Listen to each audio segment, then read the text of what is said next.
Election دیکھیں عملاً constitution دیکھا جائے تو اس وقت کون سا کانسٹیٹیوشن ہے جو کہ اس وقت اس پہ عمل ہو رہا ہے؟ مجھے خود آپ بتا دیں. ابھی گلگت بلتستان میں جو کچھ ہو رہا ہے، آج رضا ربانی صاحب نے اس کے اوپر کھل کے بات کی ہے. یہ 2 اسمبلیوں کے ٹھیک ہے غلط، ہم انٹینشنز کو چیلنج کرتے ہیں کہ وہ ٹھیک انٹینشنز نہیں تھی، اسمبلیاں ٹوٹی، مگر آپ کہہ سکتے ہیں کہ اس وقت کانسٹیٹیوشن کے اوپر عمل ہو رہا ہے؟ کانسٹیٹیوشن انتہائی مقدس کتاب سمجھی جاتی ہے، اور افسوس اس چیز کا ہے کہ جو اس کو مقدس کہتے ہیں وہی اس کا پاس نہیں کرتے. میں یہ بات ابھی کاظمی صاحب جو فرما رہے ہیں، پی ٹی آئی کے جو چیئرمین تھے ان کے جو الفاظ ہوتے تھے وہ کہتے تھے کہ یہ بد کردار ہیں، چور ہیں، ڈاکو ہیں، لفنگے ہیں، اور مائنڈ سیٹ پورے پاکستانی قوم کا بن گیا جی کہ زرداری صاحب بھی اور میاں نواز شریف صاحب بھی. یہ تو کیا ان کے جو ڈیڈز ہیں وہ جسٹیفیکیشن ہے آپ کے غلط کام کرنے کا؟ جب آپ کو یہ پتہ چل گیا کہ آپ بے بس ہیں، آپ کے پاس کوئی اختیار نہیں ہے، ہر کام اسٹیبلشمنٹ آپ سے کروا رہی ہے، تو آپ پہلے 6 مہینے میں چھوڑ دیتے. آپ کہتے جی نہیں میں اصولی بندہ ہوں، میں اس طرح کی ڈکٹیشن کے ساتھ گورنمنٹ نہیں کر سکتا، چھوڑ دے.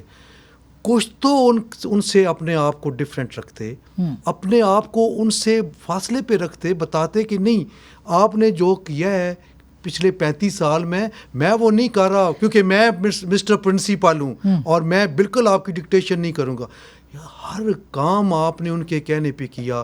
بات آتی ہے الیکشن کمیشن کی، چیف الیکشن، وہ جی میں نے تو نہیں، وہ تو انہوں نے رکھ کے دیا. بھائی آپ نے نکار کیوں نہیں کیا؟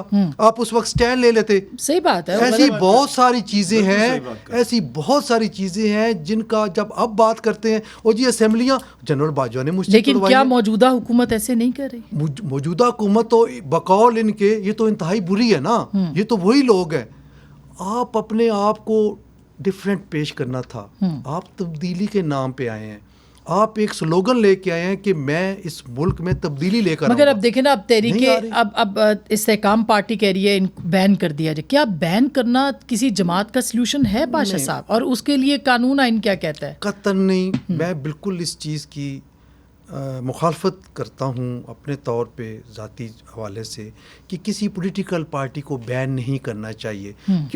دیکھیں اگر کوئی پولیٹیکل پارٹی کی لیڈرشپ ہے، اس نے کوئی آفینس کیا ہے، لا آف لینڈ ہے، آپ اس کو پراسیکیوٹ کریں، ایف آئی آر کریں، اس کا مقدمہ چلائیں، ٹھیک ہے. لیکن اس میں بے شمار لاکھوں کروڑوں ایسے لوگ ہیں جو middle class, lower middle class, اور جو ورکر ہیں اور وہ سچے لوگ ہیں، ووٹر، ان کا کیا قصور ہے؟ اگر وہ پی ٹی آئی کے نظریے کے ساتھ منسلک ہیں یا کسی اور پولیٹیکل پارٹی کے نظریے کے ساتھ منسلک ہیں، تو آپ ان کو کیوں ان کے نظریات سے ہٹاتے ہیں؟ اچھا، یہ بالکل یہ